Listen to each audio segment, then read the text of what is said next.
ഇന്നൊരു കേക്ക് ഉണ്ടാക്കിയ കഥയായാലോ? സാധാരണ നമ്മുടെ അടുക്കളയിൽ ഉണ്ടാക്കുന്ന ഐറ്റംസിലൊന്നും വലിയ ഇൻട്രസ്റ്റ് ഇല്ലെങ്കിലും ഇങ്ങനത്തെ വെറൈറ്റി സംഭവങ്ങളൊക്കെ കുക്ക് ചെയ്യാൻ ഇഷ്ടമുള്ള ആളാട്ടോ നമ്മുടെ ഷെഫ്.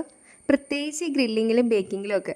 ഇതിപ്പോൾ പ്രത്യേകിച്ച് റെഫറൻസ് ഒന്നും ഇല്ലാണ്ട് ഒരു യൂട്യൂബ് വീഡിയോ പോലും നോക്കാണ്ട് ആളൊരു കൈക്കണക്കിന് മൈദയും മുട്ടയും ബേക്കിംഗ് പൗഡറൊക്കെ ഇടുന്ന കണ്ടപ്പോൾ സംഭവം അട്ടർ ഫ്ലോപ്പ് ആവുന്ന കേട്ടോ സത്യമായിട്ട് ഞാൻ വിചാരിച്ചത്.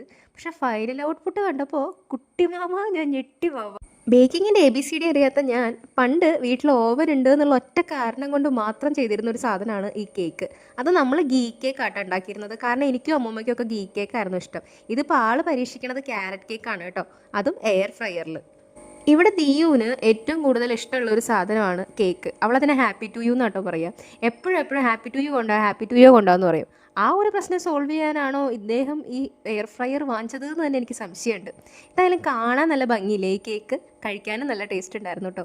ഇതിപ്പോൾ ഈ 1 മിനിറ്റിൻ്റെ വീഡിയോയിൽ കേക്ക് ഉണ്ടാക്കി കാണുമ്പോൾ ഭയങ്കര സിമ്പിളായിട്ട് തോന്നണില്ലേ? സത്യമായിട്ട് സിമ്പിളാണ്, നമുക്ക് ഈസി ആയിട്ട് ഉണ്ടാക്കാൻ പറ്റും കേട്ടോ. ഒരു 1 ഹവറിൽ താഴെയൊക്കെ ഇത് ടോട്ടൽ ഉണ്ടാക്കാനായിട്ട് വേണ്ടി എന്നുള്ളതെന്ന് തോന്നുന്നു. സംഭവം നല്ല ടേസ്റ്റ് ഉണ്ടായിരുന്നു. എന്തായാലും ഇങ്ങനെ ഒരു ഓപ്ഷൻ ഉണ്ടെങ്കിൽ എല്ലാവരും ട്രൈ ചെയ്ത് നോക്കുക കേട്ടോ. സംഭവം കിടുവാണ്. അപ്പോൾ എയർ ഫ്രയർ പരീക്ഷണങ്ങൾ തുടർന്നുകൊണ്ടേയിരിക്കും.